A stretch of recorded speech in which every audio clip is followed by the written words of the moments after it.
Jaya Radha Kunja Bihari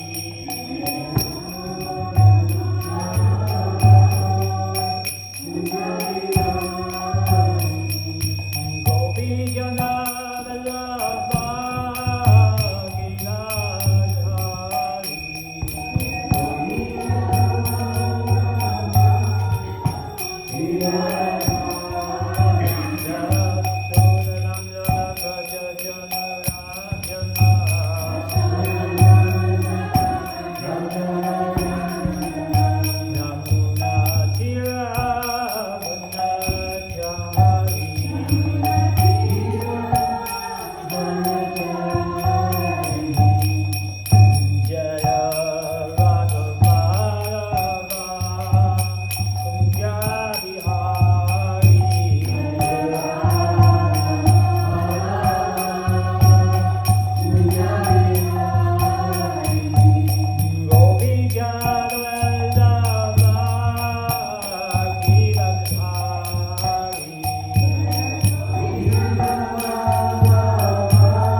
Srimad Bhaktivedanta Swami Maharaj Prabhupada ki, Ananta Kori Vaishnava ki, Srimad Bhagavatam Gantaraj ki. Oh, glory to the assembled devotees. Oh, glory to the assembled devotees. Oh, glory to the assembled devotees. Oh, glory to Shri Shri Guru and Gauranga, Lord friend. Om Namo Bhagavate Om Namo Bhagavate Vasudevaya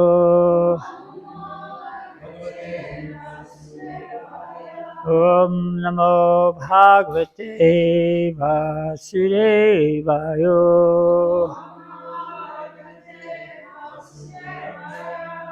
So today we're reading from the Srimad Bhagavatam Canto 3, Chapter 4, entitled Vidura Approaches Maitreya, and the text is number 18. Jnanam param svatva raha prakasham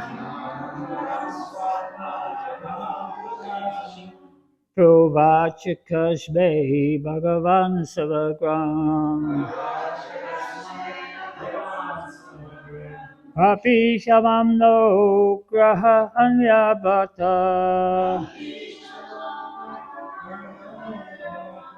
Vadanjasayat vijidam tarinma Jnanam param svatma raha prakasham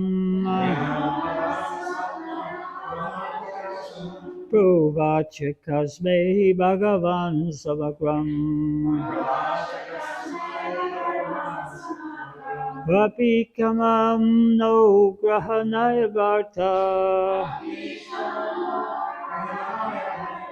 Vadanjasayad vijinam telema.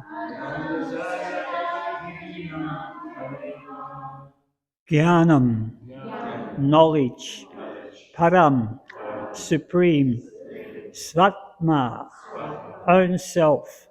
Raha, mystery. Prakasam, enlightening. Provacha, said. Kajme, unto Ka, Brahmaji, sorry. Bhagavan, the personality of Godhead. Samagram, in sum total. Api, if so. Shamam, able. Na, unto me. Granaya, acceptable. Bharta, O my Lord. Vada, say. Anjasa, in detail. Yat, that which. Rijinam, miseries. Tarema, can cross over. Translation, my Lord, kindly explain to us, if you think us competent to receive it, that transcendental knowledge which gives enlightenment about yourself and which you explained before to Brahmaji. Purport by Srila Prabhupada. Pure devotee like Uddhava has no material afflictions because he engages constantly in the transcendental loving service of the Lord. A devotee feels afflicted without the association of the Lord. Constant remembrance of the Lord's activities keeps a devotee alive, and therefore Uddhava requested that the Lord please enlighten him with the knowledge of Srimad Bhagavatam as previously instructed to Brahmaji. Trip me up here on the word for word here, this unto Ka, which is capital K-A, which is referring to Lord Brahma. Om Agyanat Mirandasya Chananjara Svakaya Chaksurun Militam Yena Tasmai Shri Gurave Namaha Durgame Parivendasya Skalatpati Katimuhu Swakripa Yustu Danina Shantu Shantu Avalambanam. So in this sloka here, Uddhava is putting in a request to Lord Krishna with humility and submissiveness, asking Krishna to enlighten him on Srimad Bhagavatam, in particular in reference to the four seed slokas of the Srimad Bhagavatam, which we did discuss in the second canto. So Tadvidi in Bhagavad Gita, it's just what Krishna, exactly exemplary what Krishna says in Bhagavad Gita, 4th chapter, 34th verse, the verse which is a standout verse in that chapter, possibly in the whole of Bhagavad Gita. Tadvidi panipratena pariprasyena sevaya upadekshati te jnanam jnaninas tattvadarshana. So just try to learn the truth by approaching a spiritual master, inquire from him submissively, and render service unto him. The spiritual master will impart knowledge unto you because he has seen the truth. So that is the pathway to spiritual knowledge. Now, material knowledge is a different approach. There is learning mundane knowledge. To do that, to learn academic skills, you have to go to an institution, and provided you have the right material qualifications, you pay your fees and you're willing to follow certain rules of that institution, university, whatever, then it is the duty of the teacher to instruct you what you've paid for. So spiritual knowledge isn't like that, actually, because it is given and received on the basis of knowledge and trust. You can't pay a spiritual master, nor is it the spiritual master's duty to give you any knowledge on the basis of your material qualifications. There is only one quality for spiritual knowledge, and that's the quality of humility and submissiveness. So in the university, you're actually not obliged to do service to your teacher.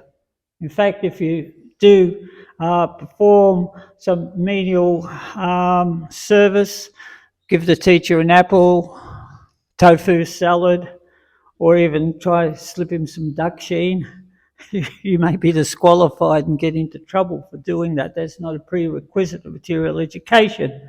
Because material knowledge, it's transferred on the intellectual platform, which involves a lot of study, research, and so on and so forth.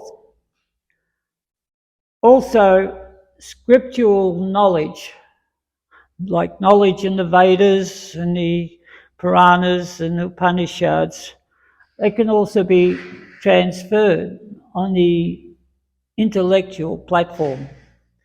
You can pay a spiritual master and have certain intellectual qualifications. Maybe you're very learned in Sanskrit, and you can learn different chapters, slokas, and recite what you have learned very nicely. But that's not what Krishna is speaking about here in Bhagavad Gita. It's one, purify the heart. It's not going to enter into your consciousness and transform your life. On the social media, this is going on. So people listen to gurus. They pay a little money. They become Patreon members and listen intently, regularly, and repeat what they heard. But there's no change in their life. There's no sense of dedication, realization, or surrender to God. That is not required. Instead, we find some intellectual education, stimulus of the mind and the senses, and sometimes some wonderful stories, great jokes, and good feeling. We feel really nice. Then, but what we're reading here within the scriptures, it's different. It's how the great souls are receiving knowledge by approaching with submissiveness and willingness to serve the Lord. Then the Lord, or the Lord's representative, can truly impart spiritual knowledge and realization and understanding of Krishna within the heart. But if our material qualities seep into our relationship with the Guru and we become impatient, try to manipulate Guru, saintly people, expecting them to give us what we want to hear, that becomes our disqualification. Humility and submissiveness helps us come to grips with and comprehend the limitations of our own perceptions and spiritual visions. As we all know, we're all born with defects in human bodies. We have so many defects, I won't go through them, but one of them is that we are subject to illusion. I must confess that I myself was subject to a bit of illusion last Sunday at the Sunday feast. It was quite incredible that I'm sitting there, I'm seeing, who's coming? And I saw this one fellow. He was hunched over, had raggedy clothes, long shabby hair, and he's just sitting around, walking here and walking there. And I thought, he's just come for the food. Somehow or other he found out about this, and he's just waiting for the feast. So he's sitting around. Then I saw Jiv's mother talking to him. Oh, Jiv's mother's here. Oh, she's very merciful. She's talking to this fellow. And so then Jeev comes up and he's talking, and they're all talking away there, I go, I just sort of noticed that in the back of my mind, right? And I kept going on, enjoying the Sunday feast, taking Krishna's prasadam, chatting with people, listening to the beautiful music, whatever. And then afterwards, Jeev come up to me and he goes, that was fantastic. He said, you know that guy there? He actually came because he wanted to get a set of Srimad Bhagavatams. And he's on the spectrum, he's autistic. And he called the service that he wanted to come to the Hare Krishna farm. And it just so happens that Jeev's mother was employed as a carer. She said, oh, my son lives on the farm. I'll take him. And he's already read all the Srimad Bhagavatam, he knows the Bhagavad Gita, and he specifically wants to read the Chaitanya Charitamrita. So he's talking to Jeev, and it just so happens, this is Krishna's arrangement, that Jeev is wanting to sell full sets of books for this Christmas marathon. He's already sold a set of Srimad Bhagavatams, and his big desire was that he wanted to sell a set of Sri Chaitanya Charitamritas. And so this fellow gave him $500 to purchase a set of Sri Chaitanya Charitamritas, which Jeev is going to deliver. So how good is that? How wrong was I? It's just here for the food. So sometimes we just don't know. We can't really tell. So we have Uddhava here. Uddhava is one of the most confidential devotees of Lord Krishna. Uddhava is completely attached to Lord Krishna. So when Lord Krishna left Vrindavan and he went to Mathura, he met up with Uddhava and immediately there was a bond. Of course, Uddhava is Krishna's cousin. He actually resembles Krishna to a very, very amazing degree. And Uddhava's heart just became completely melted towards love for Krishna. Said that actually he wore Krishna's clothes, and if he had a nice garland around his neck, it would have been a garland that Krishna was wearing. He ate Krishna's prasadam. So in this way, he's completely absorbed in service to Krishna, and Krishna was his best friend. So they were always seen together. So Krishna actually, because Uddhava was his friend, he wanted to bestow a special favour upon Uddhava and also to help him out in his mission. So Krishna, having been in Mathura for a while, heard that the gopis and the residents of Raj were doing so well in separation from Krishna. In fact, they were just hanging in, just trying to keep body and soul together and greatly grieving their separation from Krishna. So Krishna himself wasn't able to go there because he had a function in this material world, this paritranaya sadhanam, said Bhagavad Gita, vinasya cha duskritam. So vinasya means to annihilate all the sinful people, all the sinful kings and armies and all the demoniac people, and paritranaya sadhanam, to give protection to the sadhus. So that was his function in Mathura.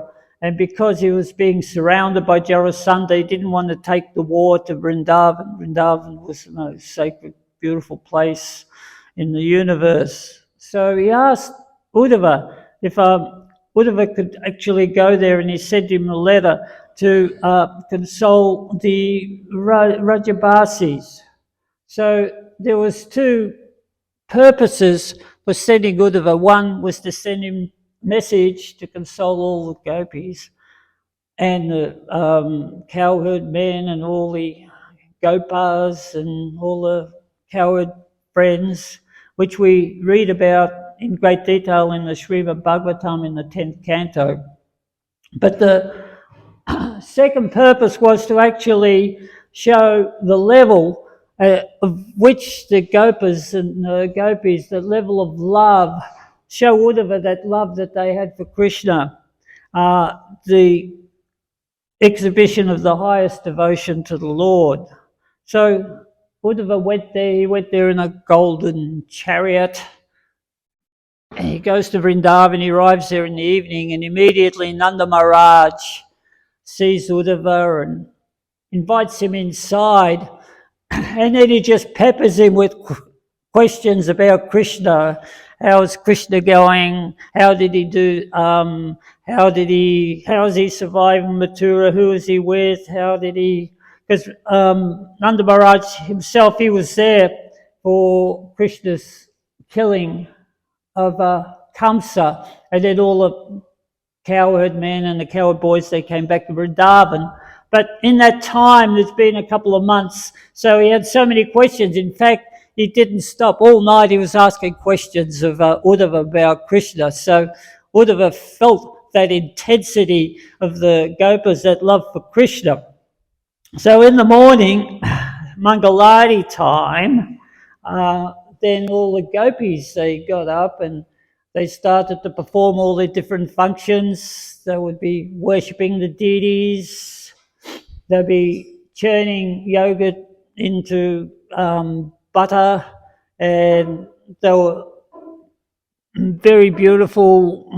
The whole atmosphere was very beautiful. The gopis had a lot of bangles, and they were churning the butter, and there was all this melody coming from the bangles. And some would be milking the cows, and then they looked across and they saw this golden chariot outside Nanda's place. They became very curious. Who is this? So first of all, they said, it's that Akrura, he's come back. If that Akrura's come back, then we're going to beat him up. We don't want him here. So then they saw that Uddhava come out with Nanda Maharaj, this lovely person comes out wearing Krishna's clothes. And they thought, is that Krishna? So then they looked closer and then they saw that it was Uddhava. So of course they come up to Uddhava and they started to question Uddhava about Krishna's pastimes. I must say also that when Nanda Maharaj was with Uddhava and they were speaking all night about Krishna, Mother Yasoda was there in the corner, and usually there's the duty that because Uddhava is such a great friend of Krishna's, that she should look after Uddhava like Krishna, like her son, but she was unable to. She's just crying in the corner, feeling the fire of separation. So it's said that actually it's from that prayer like by Lord Chaitanya Mahaprabhu, Gayatam Nimishena Chakshuksha Priyasatam Sanjaitam Sarvam Govindavayiname. So Lord Chaitanya describes that there is like a slow burning fire in the body, and that is just always there. And that fire is the separation from Krishna. So Uddhava is seeing this absorption, and then when the gopis come out and they began to speak about Krishna and ask questions, he understood that actually they were so spiritually advanced that Krishna had entered into their hearts in their feeling of separation, because they were so much absorbed in Krishna that actually Krishna was there all the time with them. And that was the essence of Uddhava's message, that he told all the residents that I've never separated from you, that I'm always with you. And to fulfill their desires, literally to keep them alive, he stayed a couple of months with them. And while he was there, he saw some really phenomenal acts of love and devotion that the residents said in the Srimad Bhagavatam. One gopi, remember Sukadeva Goswami talks about one gopi that she saw a bumblebee, and then she assumed that bumblebee, because he was black and yellow, that he must have been Krishna's messenger, and there kumkum on his whiskers, so he's been associated with all the other gopis and all the queens are in all the young society ladies of Mathura, and so she's really peppering him with questions, and then the bumblebee flies away and she said, oh, you're just like your master, you've flown away and ignored me. And then the bumblebee comes back, oh, I'm sorry. So Uddhava was seeing all this, and he's seeing the ecstasy of the gopis. So this was Krishna's a bit windy here, Prabhu, would you? So he's seeing the ecstasy of the gopis there, and this is what Krishna wanted Uddhava to see, that higher state of love and devotion that was given, that could be possibly achieved on the platform of bhakti. So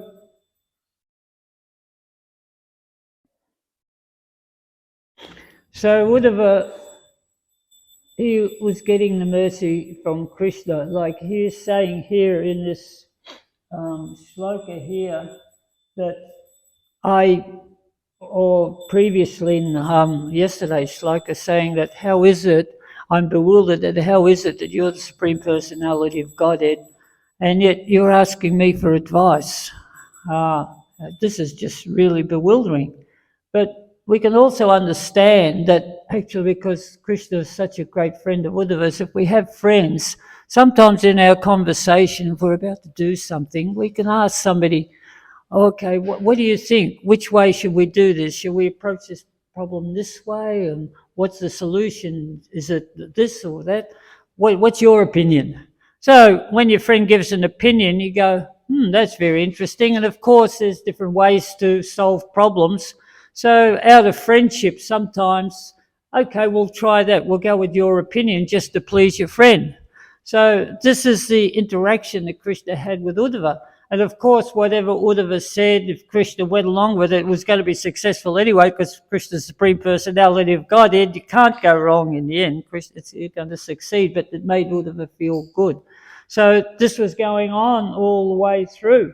So that was Uddhava's mercy, that Krishna was so much attached to, that's because of his attachment.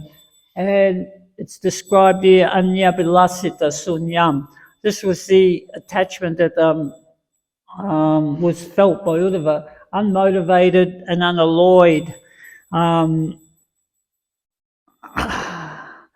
Abhilas, actually, anyabilasita, abhilas means desire, anya means without desire, no desire other than serving Krishna. And then if you have this anyabilas feeling, then becomes sunyam, that you have no other material desire.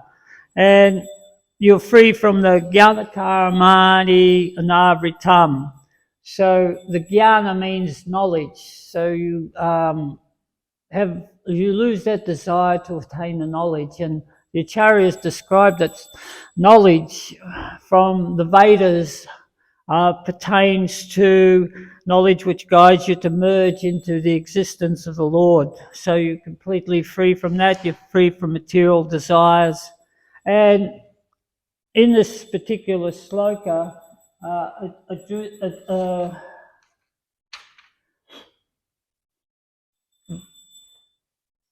Uddhava says we, right? So he's pertaining to the fact that Maitreya is there in that conversation. So he's once again got the mercy of Krishna, that he's there with Krishna right at the end. And with him is Maitreya.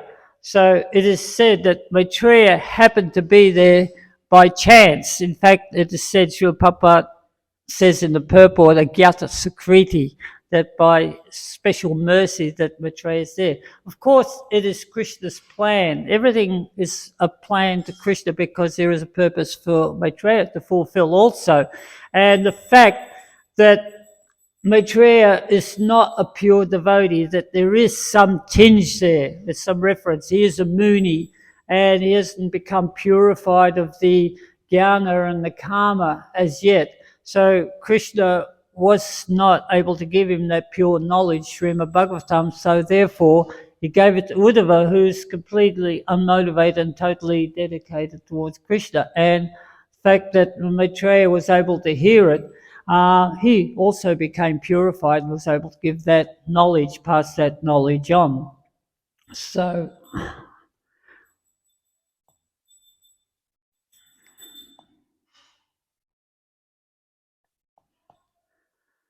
Maitreya,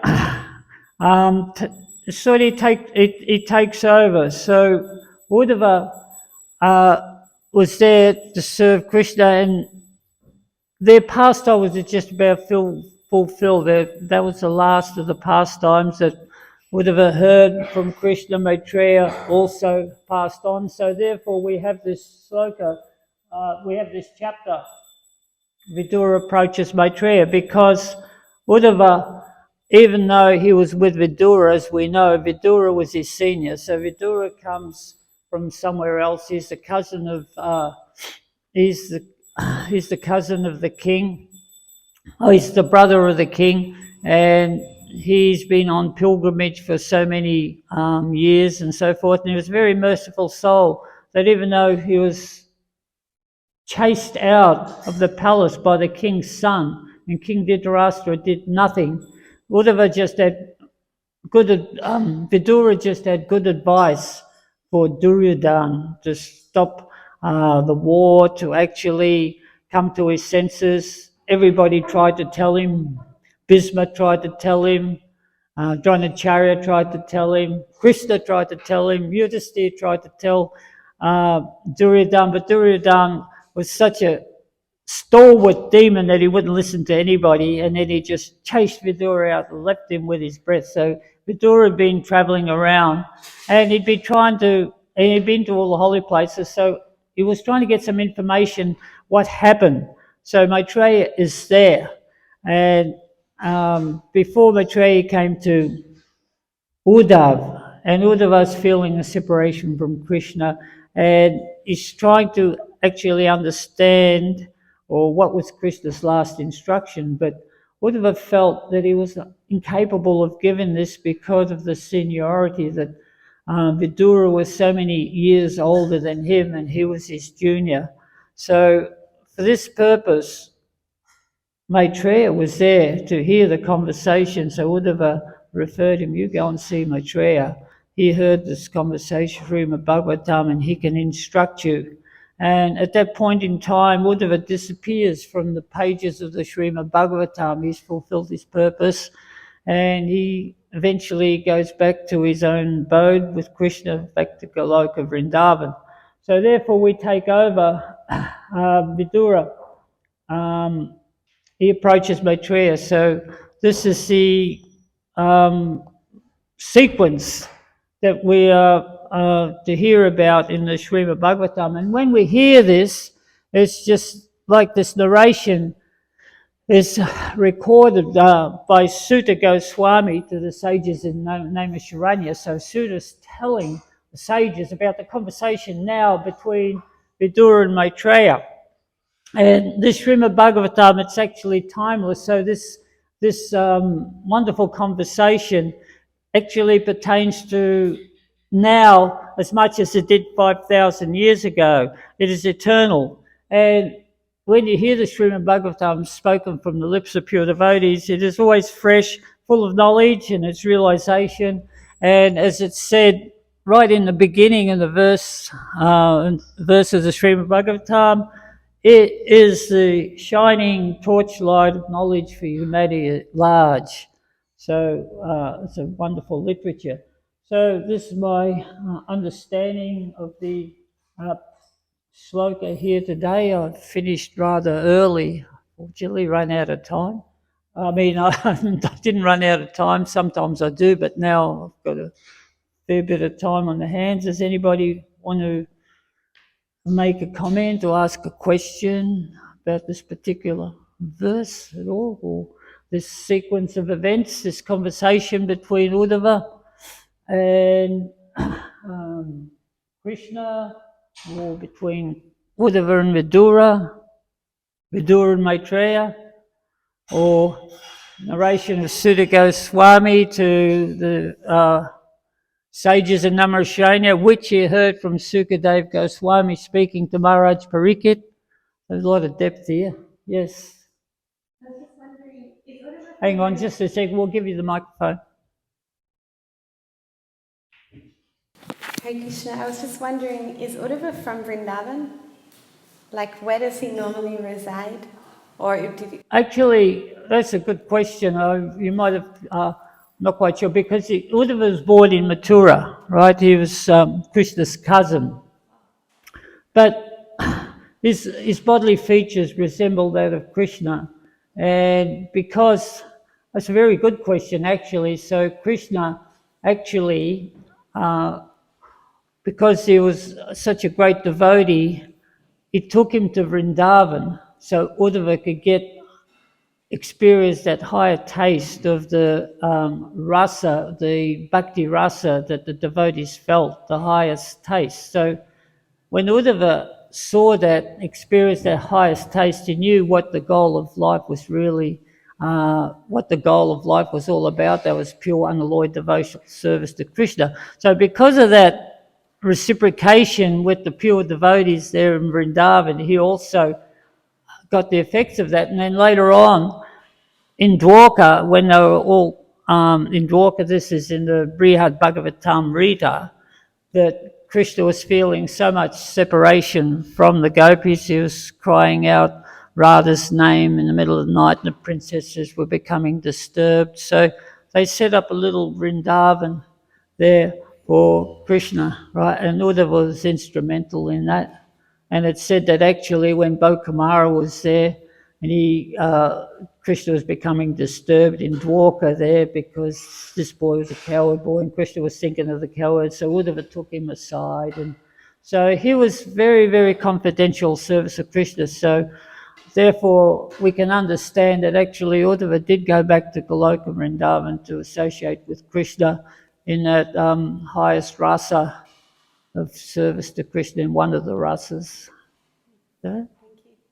Yeah.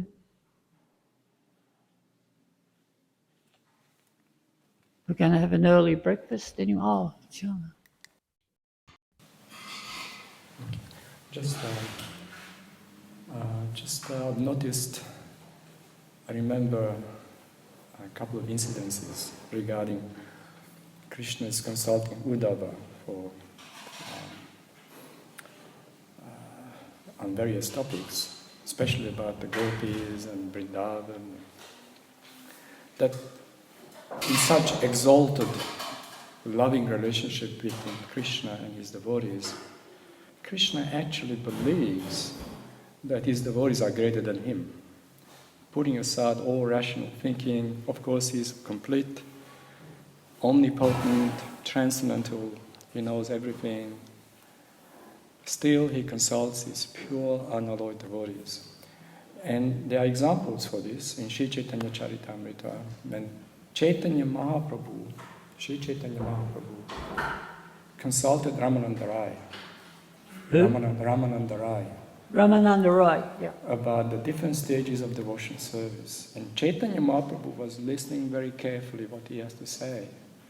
So he treated Ramananda Rai as someone above him.